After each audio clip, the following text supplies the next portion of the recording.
Thank you. That is quite an act to follow. Um, in fact, I'm overwhelmed by that, to be honest with you. I mean, you think about some of the words that we heard there. I had to jot them down. Community, character, integrity, personalization, inclusive culture. Thinking about, we're coming to the close of our first semester, and there's a feeling in our community, in our schools, in our various departments that we're just getting started. And as I thought about, putting together my commentary for this evening, there's two things that kind of stood out to me in reflection. One is the power of light, and the other one is the power of firsts. I had the opportunity a little over a week ago by invitation from Rabbi Gorlick, who is the rabbi for Colorado State University, to attend the lighting of the menorah in Old Town Square.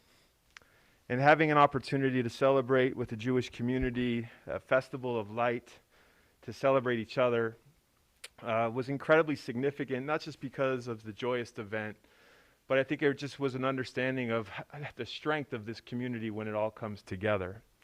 I also know that it was the first time that I had an opportunity to do that. And when we think about, as people and members of our community, the power of first, the first day of school, the first day we get a chance to drive a car or go to a concert, first day of work. My first board meeting will be something I forever remember.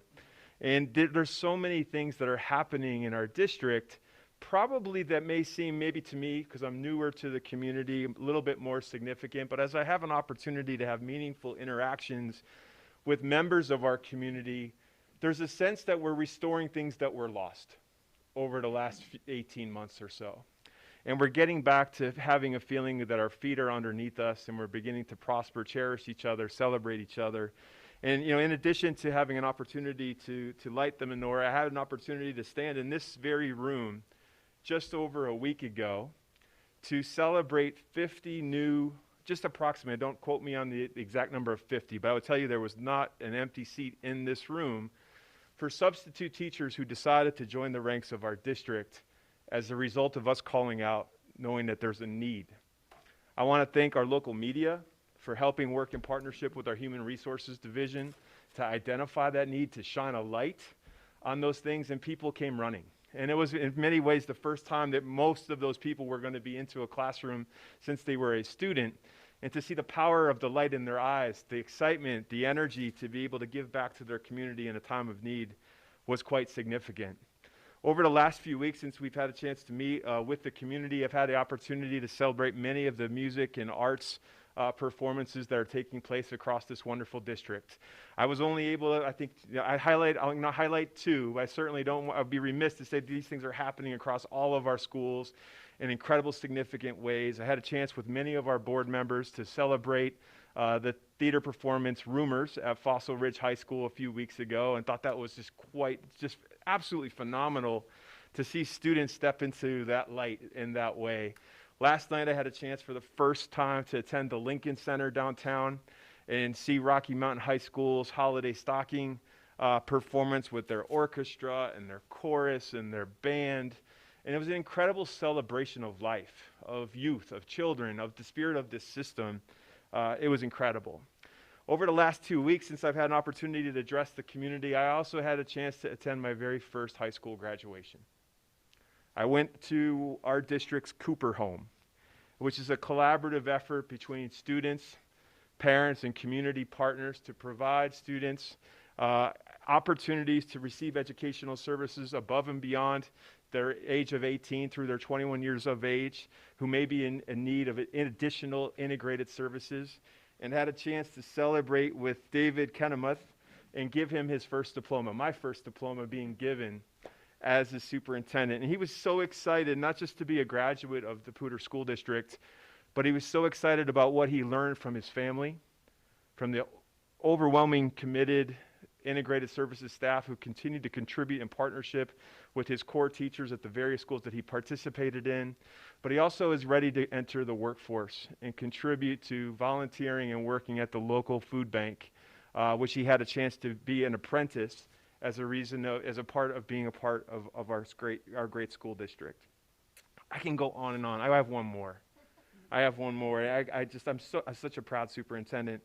Our child nutrition services, as we all know, like every other department across our system, are incredibly stellar and are trying to figure out ways to mitigate some of the challenges that we're all experiencing as a result of short staffing, as a result of sometimes short pay or tough, difficult pay and living wages, and are continuing to figure out in a scenario where we know feeding our community is of the utmost priority. Just last week, on one day last week, they served the most meals ever served, ever, in one day in this district, which was 19,175 meals served in one day. That didn't happen by accident. It happened by design and people contributing and pitching in, from leadership to the people who are in the field, in the trenches, and children and families showing up in our schools. And that's what this district is about. And I think that's what this time of year is about. And while we have all of these incredible things that are taking place each and every day to celebrate, to spread joy, to shine light, things that may be the first experience that we're feeling and experiencing these things for the first time in our lives, I also think it's important to recognize the other side of that this is also a time of year where sometimes people are really hurting, where sometimes people are suffering, and sometimes many of those people suffer in silence and suffer in solitude. I don't want our celebration of joy and light to be a distraction from wanting to see and hear and value the people who are suffering in our community. And I want to invite you into the light and speak about the challenges that you're experiencing, whether it's in your school, in your department, to know in this district we have people in support and services who are here to talk to you, to care for you, to love on you, to make sure that you don't feel alone ever, not now, not ever. And just want to acknowledge that we have those people in our community. They may even be in this room. And I just think as we celebrate an inclusive community, we need to do that not only when things are great, but we need to even double down on that effort when things are challenging.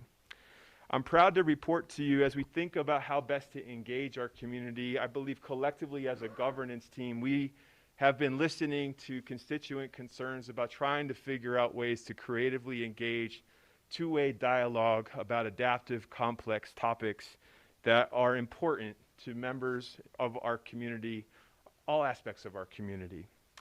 We know that we have heard from you, and we have to work diligently together, and I'm really proud of the collaboration that we've had recently, and that we look forward to begin to announce various community engagement efforts that will take place in the second semester. And we want to make sure that you're aware that we are building something for you to be able to engage in thoughtful two-way dialogue for things that are important to you.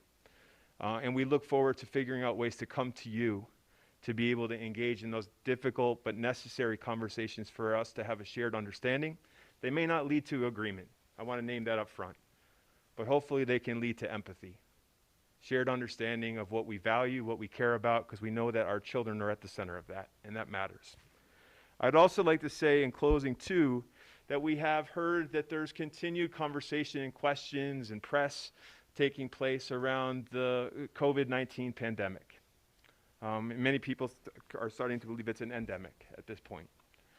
We are providing the community an update on that this evening. As promised, we want to make sure that our expectations, and we've talked about this, and there was some media about this as well, and I thought it was appropriate, even though I thought it was tough. We have to do better around how we approach students in quarantine and how we approach providing them high-quality instructional services through remote learning. I'm going to share with the community, because I know many of our teachers and educators are listening. That's not an easy task, to be able to teach people who are in front of you, but also be teaching to the people who are on a screen. We're trying to navigate the complexities of that right now in a board meeting, and we're actually doing that internationally. It's messy. It's difficult. It's hard to have the same level of brand promise, but I'm really proud of our principals, of our teachers, of figuring out ways to commit with greater consistency how we provide those level of services. So we have asked each of our schools to communicate directly with their respective school communities regarding what those expectations and supports are. If there are any questions in the community around how best to access those supports in the event that your student or your child unfortunately does have to be quarantined as a result of them either being testing positive for COVID-19 or being identified as a close contact, I do want to invite you to please contact your school directly, your school principal. There's supports that are there readily available to make sure your children have access to high quality instructional services. And we wanted to make sure that we provided that in a more robust manner as a result of listening and hearing to you. So again, there's a lot of great things that are happening, but I also think we're showing our vulnerabilities and trying to listen, and we have more space for that to grow. But I'm excited about the future, and I'm excited about entering the new year with all of you as a governance team as well as in this community. There's a lot to be proud of. That concludes my remarks for this evening. Thank you.